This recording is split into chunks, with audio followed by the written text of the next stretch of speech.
Nous voulons nous présenter à Dieu dans la prière. Je vous invite à vous joindre à moi, à vous mettre à genoux si c'est possible. Notre Dieu, notre Père, à la fin de cette semaine de travail, d'activité, de déplacement, nous sommes heureux de venir dans ce lieu de prière pour te rencontrer et pour que tu nous accordes aux uns et aux autres et à chacun la paix du sabbat. Seigneur, nous te remercions de ce que dans cette paix, tu nous accordes aussi le pardon. Tu nous accordes la grâce de savoir que nous pouvons venir à toi tels que nous sommes et être reçus par ce Sauveur éternellement bon.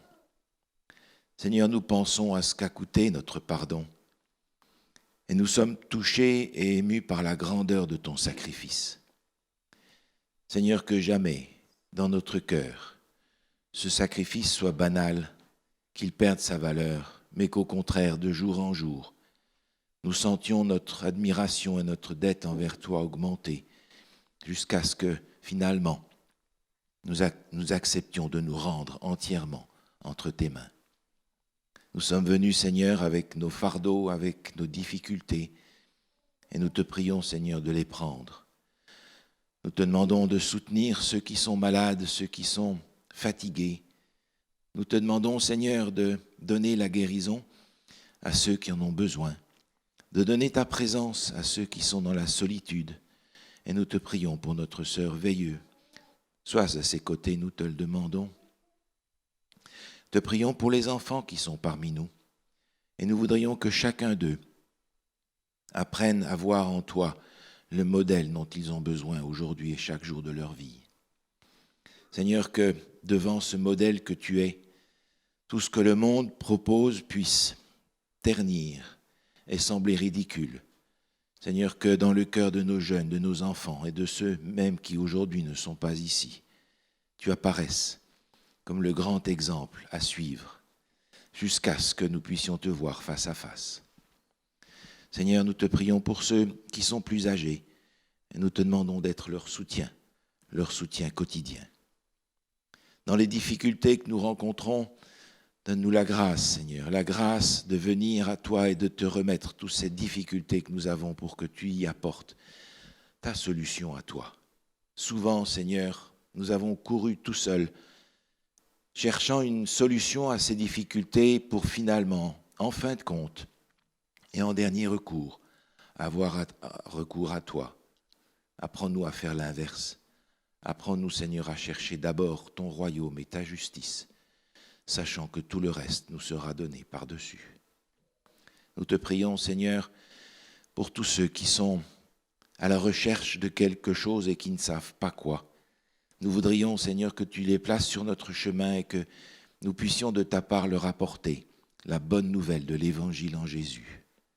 Permets, Seigneur, que ta parole, aujourd'hui encore, accomplisse ta promesse et qu'elle ne retourne pas à toi sans accomplir ta volonté. Seigneur, tu as transformé des vies par ta parole. Tu nous as transformés nous-mêmes. Continue, Seigneur, à transformer tous ceux qui reçoivent ta parole avec le désir de t'y rencontrer personnellement. Ce matin, nous voulons te demander, Seigneur, cette grâce. Donne à chacun d'entre nous un message, un encouragement, une parole, un défi à relever, et que nous puissions partir de ce lieu en nous disant, nous avons rencontré aujourd'hui notre Dieu et notre Sauveur Jésus. En son nom nous te prions, et tous ensemble nous disons Amen et Amen.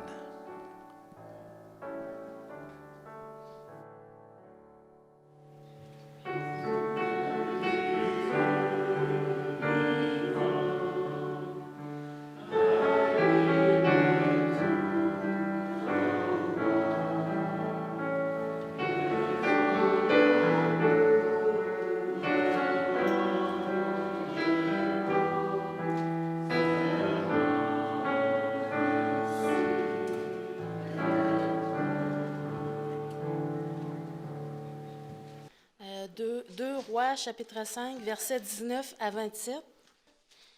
Élisée lui dit, « Va en paix. » Lorsque Naaman eut quitté Élisée et qu'il fut à une certaine distance, Géasi, serviteur d'Élisée, homme de Dieu, dit en lui-même, « Voici mon maître a ménagé Naaman, ce Syrien, en n'acceptant pas de sa main ce qu'il avait apporté. L'Éternel est vivant, je vais courir après lui, et j'en obtiendrai quelque chose. » Et Géasi courut après Naaman. Naaman, le voyant courir après lui, descendit de son char pour aller à sa rencontre et dit, « Tout va-t-il bien? » Il répondit, « Tout va bien. Mon maître m'envoie te dire, voici, il vient d'arriver chez moi 2 jeunes gens de la montagne d'Éphraïm, d'entre les fils des prophètes. Donne pour eux, je te prie, 1 talent d'argent et 2 vêtements de rechange. » Naaman dit, « Consens à prendre 2 talents. » Il le pressa et il serra 2 talents d'argent dans 2 sacs. Donna 2 habits de rechange et les fit porter devant Géasi par 2 de ses serviteurs.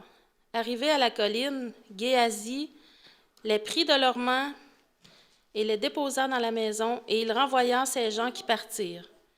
Puis il alla se présenter à son maître. Élisée lui dit, « D'où viens-tu? » Géasi, il répondit, « Ton serviteur n'est allé ni d'un côté ni d'un autre. » Mais Élisée lui dit, « Mon esprit n'était pas absent lorsque cet homme a quitté son char pour venir à ta rencontre. Est-ce que le temps de prendre de l'argent et de prendre des vêtements, puis des oliviers, des vignes, des brebis, des bœufs, des serviteurs et des servantes? La lèpre de Naaman s'attachera à toi et à ta postérité pour toujours. » Et Géasi sortit de la présence d'Élisée avec une lèpre comme la neige. Que Dieu bénisse sa parole. Amen.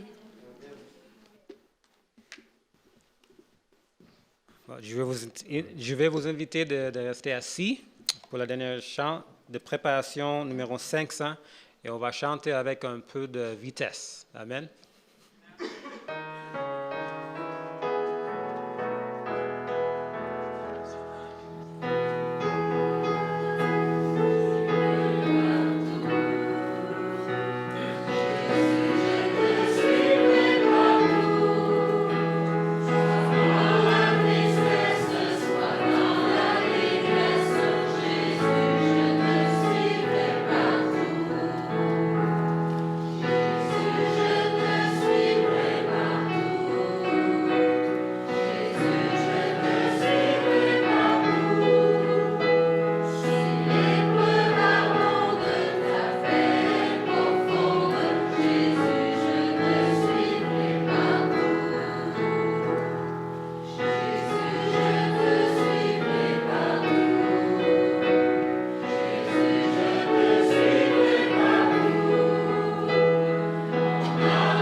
Dans notre vie chrétienne, ça vous est probablement arrivé à vous comme à moi de vous dire, tiens, où est-ce que j'en suis par rapport aux 10 commandements? Alors vous les prenez les uns après les autres. Tu n'auras pas d'autre Dieu devant ma face. Et puis ça non, il n'y a pas de problème. Prendre le nom de Dieu en vain. Non, prends pas le nom de Dieu en vain. Des idoles. Ben non, il n'y a pas d'idole dans mon église, de toute façon, c'est clair. Le sabbat, oui, check. Honore ton père et ta mère, etc. Puis on lui passe les uns après les autres, puis finalement, on se rend bien compte que les 10 commandements, mais on les observe après tout. C'est pas si mal que ça. Peut-être qu'il y a des choses qu'il faut améliorer, sans aucun doute, mais enfin, les 10 commandements, on n'a pas de problème avec ça. Et puis on arrive au 10e, tu ne convoiteras pas. Bon, ben check, moi je ne convoite pas particulièrement. Est-ce que vous avez remarqué que le 10e commandement est souvent celui pour lequel on prête le moins d'attention? Tu ne convoiteras point. Ben non, c'est normal, je ne convoite pas, moi. Mais réflexion faite, est-ce que vous êtes sûr? Dans le livre Patriarches et prophètes, à la page 476, il y a ce paragraphe qui m'interpelle. C'est un des péchés les plus communs de nos jours. et dont on fait le moins de cas. D'autres fautes sont poursuivies et châtiées, mais il est très rare que la violation du 10e commandement donne lieu, ne serait-ce qu'à une simple réprimande. Je crains que ça soit, hélas, trop vrai. On ne fait jamais de remarque à qui que ce soit en disant « mais tu as un problème, tu convoites, toi ». Vous avez remarqué ça? Vous avez déjà entendu quelqu'un vous faire une remarque pour ça? Moi non plus. Et je me demande parfois si ce commandement-là, qui est présenté dans ce texte comme le plus commun de nos jours, un texte qui a été écrit il y a un siècle, ce texte n'a probablement pas la même valeur qu'il a aujourd'hui, dans le sens où c'est encore pire, probablement. Et se pourrait-il finalement que le dernier des commandements soit en fait le premier de nos problèmes? D'ailleurs, ce n'est pas difficile à comprendre parce que si on regarde l'ensemble de l'histoire de l'humanité, si on lit notre Bible, les choses ont en fait commencé avec ça. C'est le problème par lequel tout a commencé. Regardez ce texte avec moi dans Ésaïe chapitre 14. Ésaïe chapitre 14. On va lire le verset 13 et 14 et vous vous souvenez que ce texte se trouve dans le contexte d'un message qui est envoyé à Babylone, au roi de Babylone, mais que derrière ce texte se trouve un vocabulaire qui ne correspond pas au roi de Babylone, qui correspond à plus que ça. Ésaïe chapitre 14, au verset 13, il est dit ceci. « Tu disais dans ton cœur, je monterai au ciel, j'élèverai mon trône au-dessus des étoiles de Dieu, je m'assiérai sur la montagne de l'assemblée à l'extrémité du septentrion. Je monterai sur les sommets des nues, je serai semblable au Très-Haut. » Est-ce que vous n'avez pas l'impression que le diable a commencé par convoiter la place de Dieu? C'est ça le problème. Il a convoité la place de Dieu. Et lorsqu'on lit le texte équivalent dans Ézéchiel chapitre 28, on a ce texte qui nous dit « Ton cœur s'est élevé et tu as dit « Je suis Dieu ». Le diable voulait la place de Dieu. Il avait convoité la place de Dieu. Il avait convoité ce qui appartient à Dieu. Il avait voulu être comme Dieu, avoir l'autorité de Dieu. En fait, tout a commencé par là, parce que le premier commandement correspond au dernier. Tu n'auras pas d'autre Dieu devant ma face, tu ne convoiteras pas. Et Satan est tombé dans le premier et dans le deuxième commandement, par rapport à ces deux commandements, il est tombé de la même manière. Et ce n'est pas étonnant que le premier commandement soit en lien avec le dernier, parce que le dernier commandement, il est en lien avec le début de la grande controverse entre Christ et Satan. Et cette controverse va se poursuivre au travers de toute la tragédie des siècles jusqu'au dernier jour. Il sera au cœur du problème entre Christ et Satan, non seulement dans le ciel, mais aussi dans nos cœurs à nous. Le premier, c'est le dernier – c'est le premier. Cette grande controverse a commencé dans le ciel, et le dernier commandement, c'est celui dans lequel le diable est tombé dans le ciel. Et quand vous y pensez, c'est aussi le premier péché sur la terre. Regardez dans le livre de la Genèse maintenant. Livre de la Genèse, au chapitre 3, nous avons ce récit de la chute d'Adam et Ève dans le péché. Adam et Ève vont choisir un nouveau maître. On le sait parce qu'ils commencent à obéir à quelqu'un d'autre qu'à Dieu. Ils ont changé de maître. Mais dans ce processus-là, Satan s'est utilisé la même stratégie. Au chapitre 3 de la Genèse, au verset 4, il nous est dit, par exemple, alors le Satan dit à la femme, « Vous ne mourrez point. Mais Dieu sait que le jour où vous en mangerez, vos yeux s'ouvriront, vous serez comme Dieu, connaissant le bien et le mal. » Verset 6. La femme vit que l'arbre était bon à manger et agréable à la vue, et qu'il était précieux pour ouvrir l'intelligence. Elle prit de son fruit et en mangea.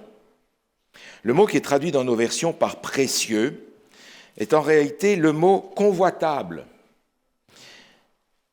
Elle a vu qu'il était convoitable pour ouvrir l'intelligence. C'est exactement ce mot-là qui est employé. Elle a convoité ce que ce fruit était supposé lui donner. Et voilà comment Ève est tombée dans le péché en convoitant. Remarquez la séquence des mots ici. Elle vit, elle a convoité, elle a pris.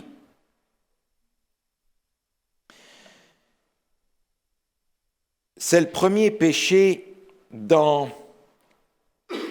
le jardin d'Éden. Et on pourrait dire, mais d'où vient le péché? Et Satan, dans le texte suivant, fait supposer que ça vient de Dieu. Adam a dit, non, moi, ce n'est pas un problème, c'est ma femme. C'est ma femme qui m'a fait tomber dans le péché. Et la femme dit, non, moi, je n'y suis pour rien, c'est le serpent. Et après tout, qui c'est qui a créé le serpent? Donc finalement, c'est encore ta faute, Seigneur. Remarquez ce texte qui nous est donné dans l'épître de Jacques. Épître de Jacques, au chapitre 1er, une explication nécessaire nous est donnée ici. Jacques, chapitre 1er, au verset 13. Jacques, chapitre 1er, verset 13. Il est écrit que personne, lorsqu'il est tenté, ne dise « C'est Dieu qui me tente », car Dieu ne peut être tenté par le mal et il ne tente lui-même personne. Mais chacun est tenté quand il est attiré et amorcé par sa propre convoitise. Puis la convoitise, lorsqu'elle a conçu, enfante le péché, et le péché étant consommé, produit la mort. Jacques est ici en train de nous dire, ne pensez pas que c'est Dieu qui vous tente. Vous êtes simplement amorcé par votre propre convoitise. Et cette convoitise, elle naît de ce besoin que le diable fait naître dans notre cœur. Dans le cas de Ève, c'est ce qui est arrivé. Le diable fait naître dans notre cœur un besoin qu'il est absolument impérieux de satisfaire à tout prix. Et le diable nous fait comprendre quelque chose qu'il utilise encore aujourd'hui. C'est que si tu as, tu es. C'est la base, c'est le moteur du matérialisme. C'est la base de toute publicité. Si vous avez cette voiture, vous serez heureux, vous vous sentirez un homme. Si vous avez tel vêtement, vous allez vous sentir quelqu'un. Si vous avez cette maison, vous allez être quelqu'un de bien. Achetez ceci pour être cela. Ça, c'est le moteur du matérialisme, c'est le moteur de la publicité. On nous invite à avoir pour être. Dieu, lui, fonctionne dans l'autre sens. Il nous propose d'être pour avoir. Souvenez-vous tout simplement de cette parabole des talents. On n'a pas besoin de la reprendre ensemble, vous la connaissez. Cet homme qui part en voyage et qui va distribuer ses talents, son argent en réalité, ses poids d'argent à ses serviteurs en disant « Occupez-vous de le faire fructifier. » Quand il revient, demande des comptes. Et il va dire à ses serviteurs, c'est bien, bon et fidèle serviteur. Tu as été fidèle en peu de choses, je te confierai beaucoup. Si tu es fidèle, je pourrai te confier beaucoup. Dieu travaille dans l'autre sens. Le Seigneur nous propose d'être, et quand il sait que nous sommes à son image, alors il peut, sans danger, nous confier quelque chose. La convoitise est le premier péché sur la terre. La convoitise a été le premier péché dans le ciel. Et figurez-vous que la convoitise a été le premier péché dans la terre promise. Prenez ce texte avec moi dans le livre de Josué, au chapitre 7. Josué, chapitre 7,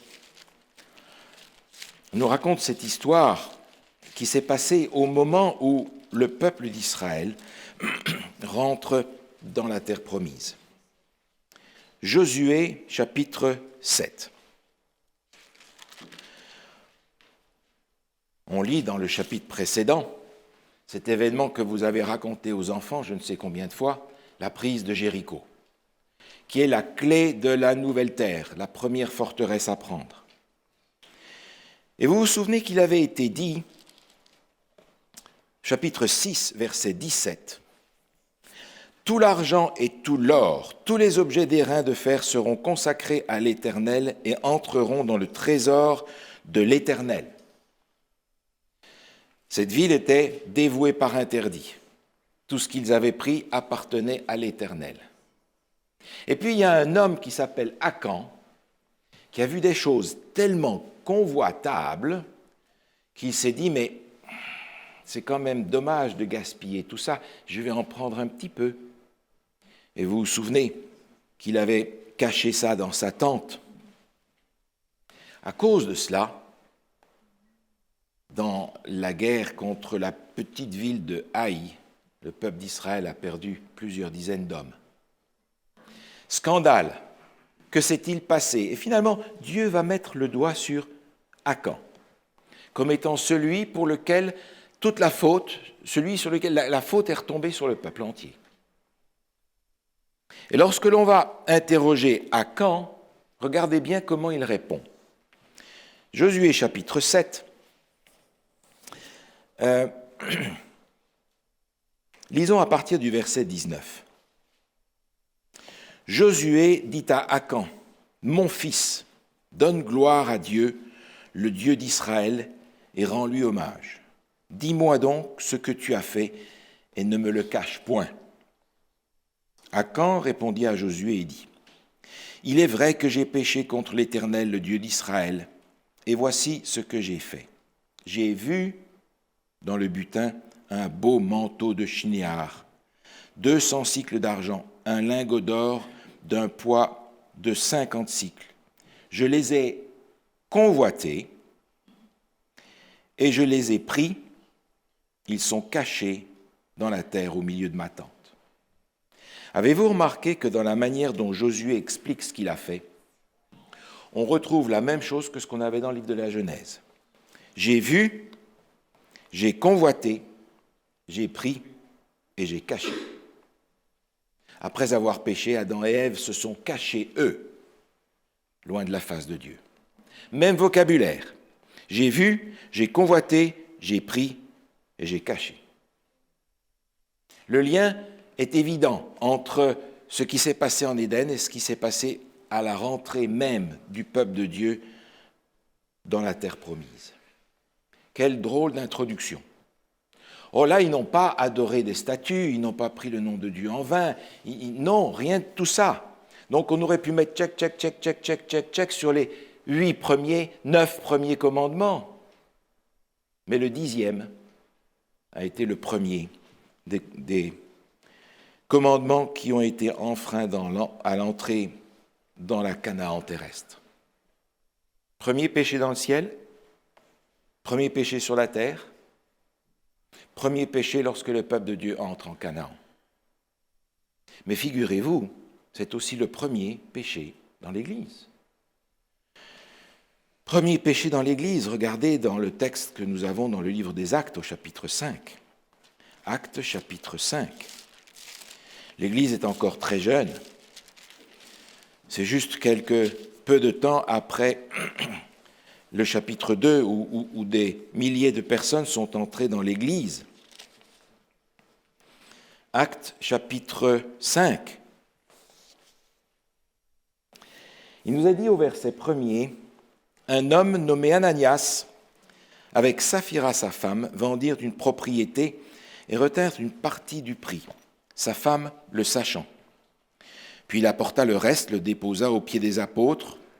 Pierre lui dit, Ananias, pourquoi Satan a-t-il rempli ton cœur au point que tu mentes au Saint-Esprit et que tu aies retenu une partie du prix du champ? S'il n'avait pas été vendu, ne te restait-il pas? Et après qu'il ait été vendu, le prix n'était-il pas à ta disposition? Comment as-tu pu mettre en ton cœur un pareil dessein? Ce n'est pas à des hommes que tu as menti, mais à Dieu. Ananias, voulait vendre, donner ce qu'il avait comme les autres à la communauté chrétienne. Mais il dit, mais quand même, je ne peux pas donner tout cet argent-là. Je vais en garder une partie. Et Pierre lui dit, mais tu pouvais tout garder. Tu pouvais tout garder. Le problème, c'est que tu as convoité et tu as fait croire que tu ne convoitais pas. Et lorsqu'on me dit que le Dieu de l'Ancien Testament, c'est un Dieu très méchant et que le Dieu du Nouveau Testament, c'est le gentil Jésus, regardez ce texte. Ananias et Saphira sont morts sur le coup. Comme pour me dire, le dernier des commandements est aussi grave que le premier, parce qu'il conduit comme tous les autres à la mort. Et on peut s'étonner que la punition soit si forte. Comme d'ailleurs, on peut s'étonner que la punition ait été si forte pour Akan. Parce que lorsque, finalement, ils ont pu prendre la ville de Haï, un peu plus loin, Dieu leur avait dit, prenez tout le butin pour vous. Alors, pourquoi on ne pouvait pas là et pourquoi est-ce qu'on pouvait maintenant? Ah, mais c'est parce qu'il y a un principe dans l'Écriture. Dieu servit d'abord. Dieu avait demandé que le butin de Jéricho soit les prémices de ce qu'ils allaient avoir. Donc tout ce qui allait être pris dans Jéricho appartenait à Dieu, c'était les prémices pour Dieu. Le reste, ce sera pour vous. Cherchez, premièrement, le royaume des cieux, sa justice. Tout le reste vous sera donné par-dessus. Dieu d'abord. Dieu d'abord. Alors, Akan et Ananias ont finalement le même problème, un problème de convoitise qui fait que finalement, que ce soit dans le ciel, que ce soit dans le jardin d'Éden, que ce soit dans l'entrée en Canaan ou au début de l'Église, ça a toujours commencé de la même manière. Et ce n'est pas pour rien que dans le livre de Josué, où on était tout à l'heure, on va reprendre ce texte au chapitre 6, Josué chapitre 6,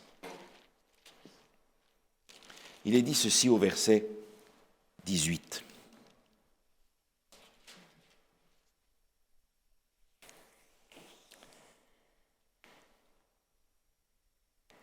Josué 6, 18. Lorsque les sacrificateurs qui portaient l'arche de l'alliance de l'Éternel, je me suis trompé de chapitre.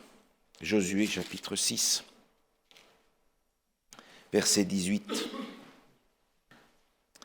Gardez-vous seulement de ce qui sera dévoué par l'Éternel. Car si vous prenez ce qui aura été dévoué par interdit, vous mettrez le camp d'Israël en interdit et vous y jeterez le trouble. Gardez-vous. Ils avaient même été avertis. Et c'est juste après qu'il est dit, ne touchez rien. C'est à Dieu que ça appartient. C'est à Dieu que ça appartient. Jéricho, prémisse pour l'Éternel. Mais maintenant, les prémices pour l'Éternel étaient aussi apportées aux pieds des apôtres. Premier péché dans le ciel, premier péché sur la terre, premier péché en entrant dans la terre promise, premier péché dans l'Église. La question est de savoir, c'est quoi finalement cette convoitise qui a l'air si dangereuse et si mortelle? Je lisais la définition que quelqu'un en a donnée et qui disait ceci. La convoitise se développe graduellement. Elle devient la volonté de posséder ce qui appartient au prochain et surtout à Dieu. C'est exactement ce que Satan a fait. Il a voulu absolument posséder ce qui était à Dieu. Satan voulait sa puissance, voulait son autorité, mais pas son caractère. Et Ève a mordu dans la pomme. Elle a voulu être comme Dieu. Et nous sommes de la même espèce. Prendre ce qui est à Dieu. D'ailleurs, le Seigneur le savait bien et il a voulu nous éduquer. Il a voulu nous apprendre non seulement à ne pas avoir un autre Dieu devant lui, mais à ne pas convoiter non plus.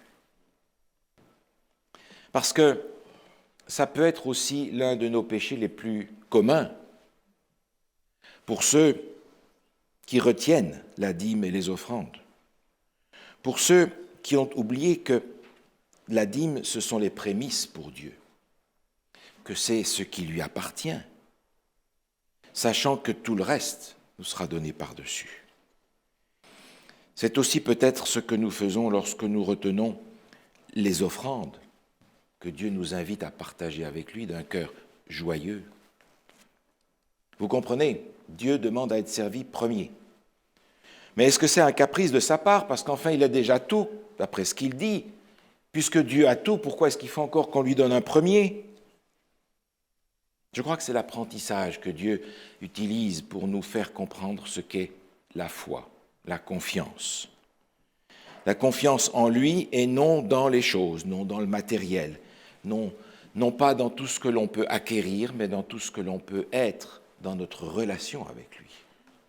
À l'apprentissage de la foi. Dans le livre des Proverbes, au chapitre 3, nous sommes invités à ce même apprentissage. Proverbes, chapitre 3. Proverbes, chapitre 3, verset 9. Il est dit ceci. Proverbes, chapitre 3, verset 9. Honore l'Éternel avec tes biens et avec les prémices de tout ton revenu. Alors tes greniers seront remplis d'abondance et tes cuves regorgeront de mou. Sers Dieu d'abord en lui donnant ce qui est à lui. Parce que je peux, vous savez, finalement, commettre un péché de vol. Parce que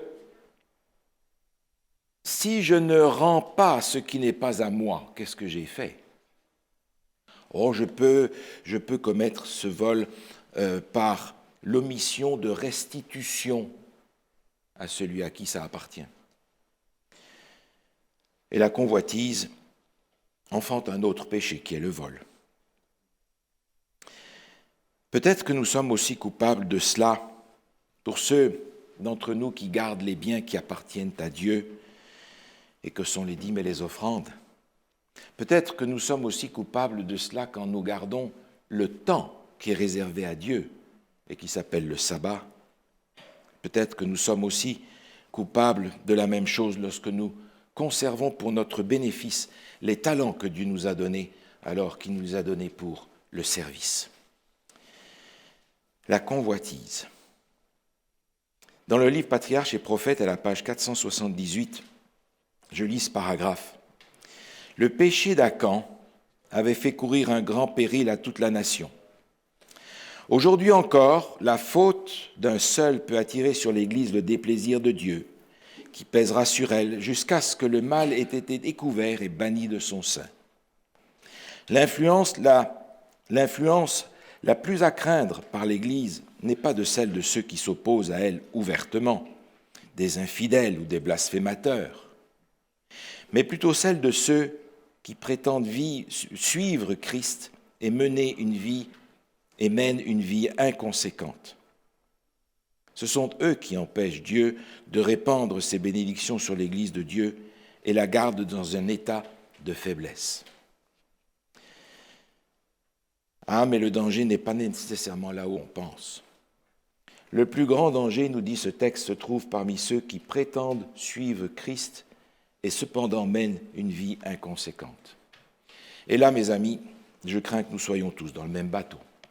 Vous savez à quel point nos jeunes et nos adolescents sont prêts à signaler toutes nos inconsistances dans notre vie.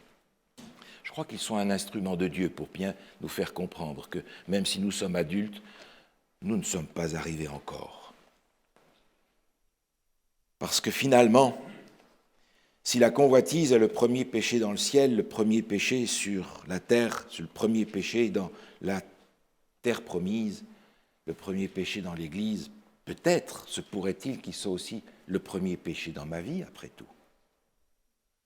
Et que j'ai peut-être checké les 9 premiers des 10 commandements sans réfléchir suffisamment au dernier qui me renvoie finalement au premier des commandements. Antoine Nuis, qui est un pasteur protestant, directeur de la revue Réforme, écrit ceci. La convoitise est une maladie qui considère le frère comme un concurrent, le prochain comme un objet et l'objet comme une idole. Alors peut-être que je suis idolâtre après tout, à cause de la convoitise. Encore une fois, dans Patriarches et prophètes, à la page 477, Ellen White écrit « La convoitise se retrouve partout. Elle crée le mécontentement et la dissension dans les familles. Chez le pauvre, elle fait naître l'envie et la haine contre le riche. Chez le riche, elle provoque l'oppression avare du pauvre. » La convoitise, finalement, et vous l'avez sans aucun doute vu déjà dans votre vie, détruit les relations familiales à cause d'un héritage. La convoitise détruit le couple parce qu'on désire quelqu'un d'autre. La convoitise détruit la simplicité de la vie pour des plaisirs beaucoup plus sophistiqués. La convoitise détruit la fraternité et l'amitié parce que l'on n'a pas eu la position que l'autre a reçue. Et finalement, la convoitise détruit Jésus au jour de Noël parce qu'on a l'obsession des cadeaux. La convoitise, finalement, c'est véritablement le premier des péchés. Et il sera probablement jusqu'à la fin, parce qu'il fait partie de ce que nous sommes en tant que pécheurs et qui a besoin d'être détruit avant que le Seigneur revienne. Dans la première épître de Jean, l'apôtre nous propose quelque chose, épître de Jean, chapitre 2. Il nous propose de changer de perspective. Première épître de Jean, chapitre 2. Il est écrit ceci au verset 15. Peut-être y a-t-il là la racine de tous nos maux. N'aimez point le monde, ni les choses qui sont dans le monde. Si quelqu'un aime le monde, l'amour du Père n'est point en lui. Car tout ce qui est dans le monde, la convoitise de la chair, la convoitise des yeux, l'orgueil de la vie, ne vient point du Père, mais vient du monde. Et le monde passe, et sa convoitise aussi. Mais celui qui fait la volonté de Dieu demeure éternellement. La racine de tous nos maux, la convoitise de ce qui est dans le monde et de ce qu'est le monde. Et Jésus nous a dit, n'oubliez pas cette promesse. Prenez courage, j'ai vaincu le monde. Alors, si le monde est vaincu, et que c'est sur le vaincu que nous nous appuyons, il n'est pas difficile d'imaginer quelle sera notre issue. L'apôtre Jean nous invite à nous appuyer sur celui qui vit éternellement. Peut-être faudrait-il qu'avant de checker le dernier des commandements, nous réfléchissions pour savoir si ce n'est pas le premier de nos problèmes, la première de nos préoccupations. Peut-être qu'il va falloir se préoccuper de cela pour savoir comment nous allons être vainqueurs de ce dernier problème qui est envahissant.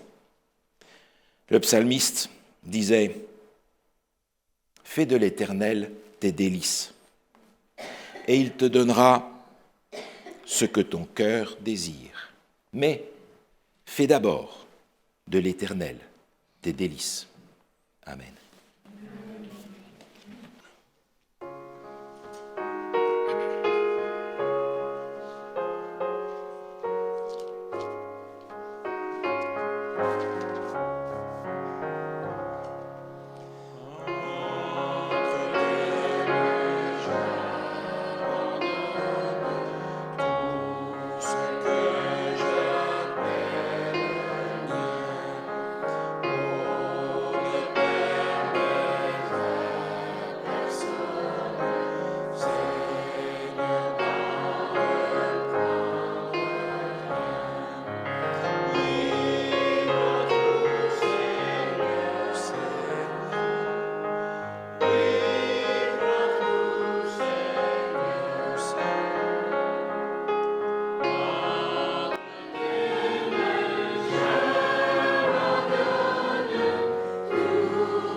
Oui, Seigneur, prends tout ce qui nous appartient.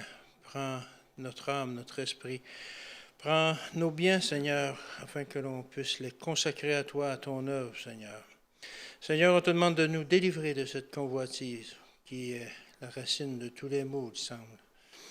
Seigneur, aussi, je te prie pour tous ces gens dans cette assemblée.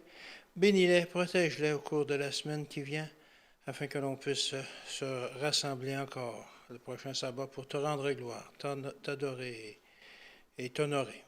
C'est au nom et par les mérites de ton Fils qu'on te le demande. Amen.